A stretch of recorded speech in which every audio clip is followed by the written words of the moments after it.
Olá, pessoal! Vamos a mais uma aula e hoje nós vamos falar sobre a preservação da biodiversidade e desenvolvimento sustentável. Gente, a preservação da biodiversidade, ela é muito importante. E essa preservação, ela fala em preservar todos os diversos seres, sejam eles animais e vegetais. E atualmente, gente, há cerca de 1,8 milhão de espécies de seres vivos descritas e catalogadas formalmente pelos cientistas. E muitos biólogos, no entanto, acreditam que existe mais de 10 milhões de espécies. Outros estimam que esse número chega a 100 milhões.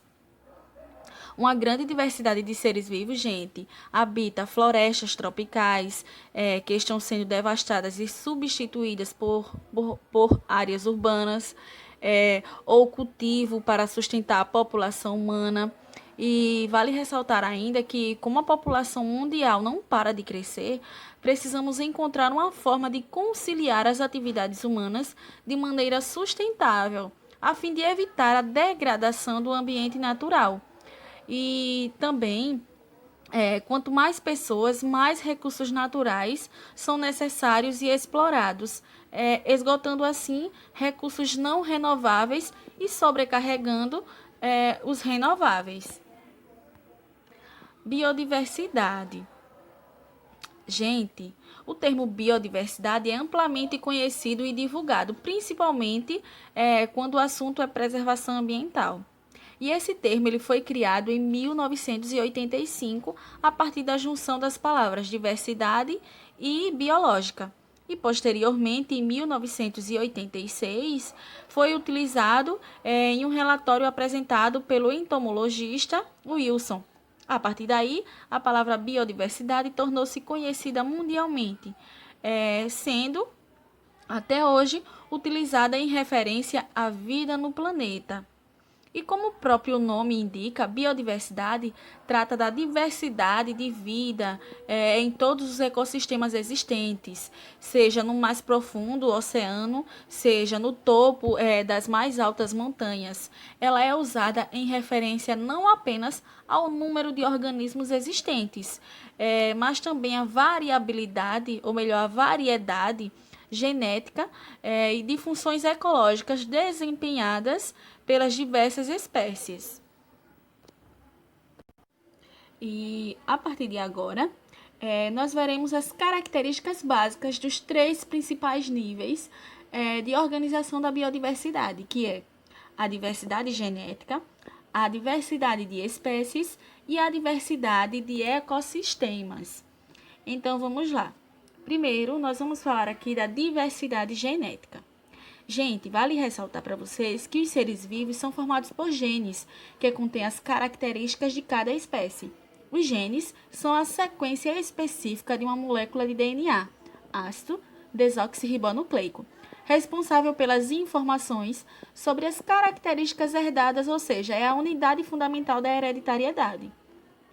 Então, diante disso, a diversidade genética pode ser definida como a quantidade de diferenças que há entre a sequência de DNA presentes em diferentes indivíduos, gerada principalmente por fenômenos de recombinações e mutações genéticas. Toda mutação, gente, ou processo de melhoramento nos seres vivos só é possível com a mesma, ou seja, é considerada matéria-prima da seleção natural, devido todo o processo desta última ser dependente da ideia de diversidade genética. Diversidade genética. Então, a diversidade genética, gente, é a base para a evolução. Quando ocorre a extinção de uma população, a espécie perde parte de sua variabilidade de genes, reduzindo assim o potencial adaptativo da espécie. O próximo que nós vamos falar aqui é a diversidade de espécies. E, gente, a diversidade de espécies refere-se à variabilidade de seres vivos que habitam determinada região. Como já vimos anteriormente, os cientistas eles estimam que o número de espécies de seres vivos em nosso planeta varia de 10 milhões a 100 milhões, Porém, apenas 1,8 milhão foram identificados e catalogados cientificamente. O nível, gente, da diversidade de espécies é o que tem maior destaque quando falamos em crise da biodiversidade. E essa crise, gente, ela evidencia quando analisamos, por exemplo, os dados fornecidos pela União Internacional da Conservação da Natureza e dos Recursos Naturais, que mostram que 21% das 5.500 espécies de mamíferos conhecidas e 12% das 10.000 espécies de árvores conhecidas estão ameaçados de extinção. Vale destacar ainda, gente, que nosso país ele tem a maior biodiversidade do mundo. Segundo o Ministério do Meio Ambiente, o Brasil ele abriga uma abundante variedade de vida, que representa mais de 20% do número total de espécies da Terra.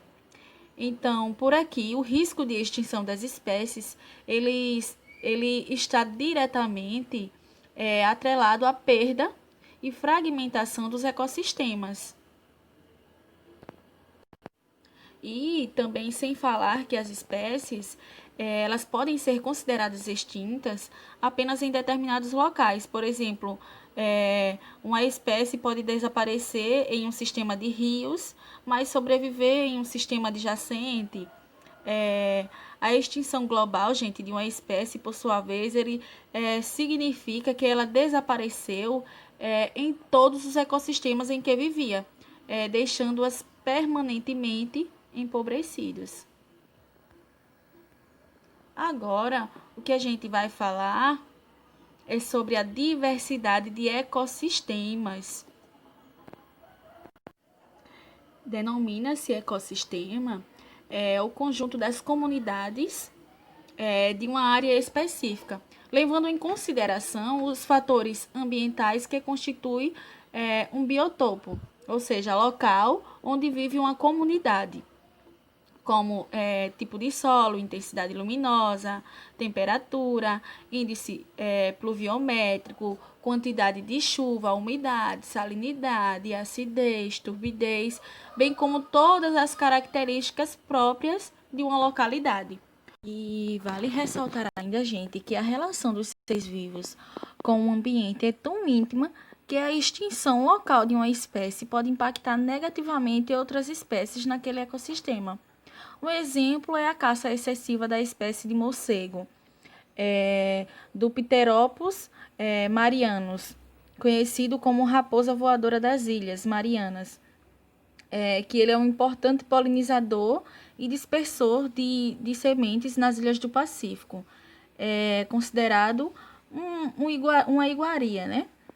Os cientistas acreditam, gente, que a extinção desses morcegos prejudique também as plantas nativas das Ilhas Samoa, localizados no centro-sul do Oceano Pacífico, onde a maioria das plantas arbóreas depende desses animais para a polinização ou dispersão das sementes. E ainda alguns ecossistemas já foram muito afetados por ações humanas e outros estão sendo alterados em ritmo acelerado. Em consequência disso, gente, a biodiversidade ela vem sofrendo várias ameaças e as mais diversas ações humanas no ambiente ameaçam a biodiversidade em escala local, regional e global. E a perda da biodiversidade, gente, ela tem várias causas, como queimadas, que muitas vezes elas não são acidentais, são queimadas criminosas, poluição, também aqui a desflorestação, também a desertificação, gente. Outra causa é o tráfico de animais e a caça ilegal de animais. Tudo isso provoca perda da biodiversidade. E a Amazônia, a Austrália e a África são os locais com grande perda de biodiversidade. Falando um pouquinho, gente, da perda, né, de habitat, Isso porque as ameaças impostas pelas atividades humanas são 4 tipos principais, como perda e fragmentação e degradação dos habitats, introdução de espécies e doenças exóticas, exploração excessiva de espécies e plantas de animais, mudanças globais. Então, tudo isso ameaça a biodiversidade também. E falando aqui um pouquinho, gente, na perda de habitat, a alteração dos habitats por influência das ações humanas é o fato mais significativo no que diz respeito à ameaça à biodiversidade em toda a biosfera. A perda de diversos habitats tem sido causada por fatores como a agricultura, a expansão urbana, o desmatamento, a mineração, a poluição. E a maior parte dos ecossistemas terrestres e aquáticos do planeta, gente, encontra-se pelo menos moderadamente afetado pelas diversas atividades humanas. E a perda de habitat, ela acontece quando a conversão definitiva de um habitat é para outro uso, como a agricultura ou a expansão das áreas urbanas. E vale ressaltar ainda que a fragmentação de habitat ela ocorre quando a área que antes era contínua, era contínua, ela se fragmenta em 2 ou mais áreas em meio a uma paisagem modificada pelas ações humanas.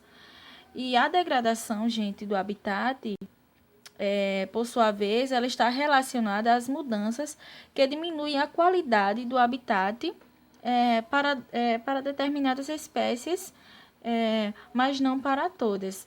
Então, tudo isso ocasiona a perda de habitat. E aqui, eu trouxe essa imagem para vocês.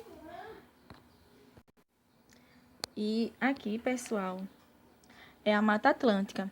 E a perda de habitat em alguns ecossistemas terrestres, ela é extensa. E um exemplo é a Mata Atlântica brasileira, gente, uma floresta úmida tropical com muitas espécies endêmicas. A Mata Atlântica, gente, ela dispõe de 73 espécies endêmicas de mamíferos, das quais 25 estão ameaçadas de extinção. E esse ecossistema, ele está localizado, gente, na região que abriga 70% da população brasileira. E esse é o principal motivo dos mais de 90% de perda desse habitat para dar lugar às plantações, à população também, né? E vale ressaltar também que essa perda de habitat, ela também ocorreu para dar lugar às plantações e ao desenvolvimento urbano. E, gente, o que resta são apenas pequenos fragmentos que ameaçam a sobrevivência de muitas espécies. É uma tristeza. Além disso, gente, nessa outra imagem aqui, a perda de habitat, ela também acontece em ambientes aquáticos. E uma ameaça para a biodiversidade desse tipo de ecossistema, gente, vocês podem observar também que essa perda de habitat, ela ocorre nos recifes de corais, que eles estão entre as comunidades aquáticas mais ricas em biodiversidade. E nos últimos anos, gente, aproximadamente 70% dos recifes de corais têm sido danificados por atividades humanas. É uma tristeza, gente. Falando agora um pouquinho sobre espécies exóticas, gente. As espécies exóticas são aquelas espécies introduzidas, também chamadas, né, de espécies exóticas ou invasoras. São aquelas que os seres humanos, eles intencional ou acidental, eles deslocam espécies nativas de uma região para outra. E a partir daí, gente, as viagens dos seres humanos por navios e avião aceleram a transferência de espécies, livres dos predadores, parasitas e patógenos que limitam as suas populações nos habitats nativos. E essas espécies, gente, introduzidas, elas podem se expandir rapidamente em uma nova região, já que já que os seus predadores eles não se encontram, né, nesse novo habitat onde elas estão. E no mundo, gente, cerca de 20% dos vertebrados ameaçados estão em perigo em razão das espécies invasoras. Então, pessoal, sobre essa imagem aqui que eu trouxe para vocês, aí o que vocês estão vendo é o caracol, conhecido como caramujo gigante africano. E ele, o nome dele é Achatina fulico e é uma espécie invasora no Brasil. E como foi que ele chegou ao Brasil? No final da década de 1980, gente, um caracol popularmente conhecido como caramujo gigante africano, a chatina fulica, ele foi introduzido no Brasil e o objetivo era usá-lo como alternativa mais econômica para a criação de escargot. Mas a estratégia, gente, não deu certo. E os criadores acabaram soltando esses animais no ambiente. E ao longo dos anos, o caracol africano ele tornou-se uma praga agrícola. E esse caramujo, gente, ele ataca plantações, o que ameaça a subsistência de pequenos agricultores e restringe a oferta de alimento para várias espécies animais nativas. Além disso, gente, a sua proliferação descontrolada representa um sério risco à saúde pública, pois ele, gente, é o vetor de doenças graves como a meningite. Então tá aí, né, o perigo de espécies exóticas. E agora a gente vai falar um pouquinho sobre a sobreexploração de espécie. Esse termo, gente, ele está relacionado à quantidade de organismos que são coletados da natureza em taxas excessivas, isto é, que ultrapassam a capacidade de recuperação de suas populações. Vale ressaltar ainda, gente, que os organismos de grande porte e que se reproduzem menos, como baleias, elefantes, rinocerontes, eles também sofrem com a sobreexploração. E os elefantes africanos, que é o Loxodonta africana, são exemplos clássicos da caça excessiva em razão da exploração do marfim. E além disso, gente, as populações de elefantes têm diminuindo muito nos últimos 50 anos na maior parte do continente africano. E uma das formas de tentar controlar a exploração das espécies em perigos de extinção é a utilização de análises genéticas para rastrear a origem de tecidos coletados de espécies em perigo de extinção. No caso dos elefantes africanos, pesquisadores da Universidade de Washington, eles criaram um mapa de referência do DNA desses animais. Assim, os cientistas eles podem comparar o DNA isolado do marfim, que foi obtido de forma ilegal, com o mapa de referência e descobrir com certa precisão onde esses elefantes foram mortos. O que é muito bom, né, gente, esse trabalho. E ainda um trabalho semelhante foi realizado com a análise de DNA de carnes de baleia vendido nos mercados japoneses. Os cientistas eles comprovaram que parte dessa carne era de espécies exploradas ilegalmente, incluindo a baleia-fim e a jubarte, ambas em perigo de extinção, que são essas aqui que vocês estão vendo. Além disso, gente, vale ressaltar que a sobreexploração tem dizimado muitas populações de peixes comercialmente importantes. E a maior demanda por alimentos proteicos na nutrição humana, associada às novas tecnologias da pesca, reduziu essas populações de peixes a um nível que não suporta mais a exploração. E um exemplo disso, gente, é o caso do atum verdadeiro do Atlântico Norte, que é muito utilizado no Japão para a produção de sushi, sashimi. E no mercado mundial atual, O quilo do peixe, gente, ele pode chegar a $100, o que estima o crescimento da exploração dessa espécie. Sem falar ainda que nos últimos 10 anos, a população do atum verdadeiro do Atlântico Norte e Ocidental foi reduzido a menos de 20% de seu tamanho na década de 1980. Então, tudo isso, gente, impacta, né, o meio ambiente. E além disso, tudo isso resulta na diminuição drástica de alguns estoques e até põe em causa a vida de algumas espécies. E essa situação, gente, ela exige medidas de proteção e recuperação das espécies mais ameaçadas, que orientem, né, um modelo de sustentabilidade. É isso, pessoal. Obrigada e até a próxima aula.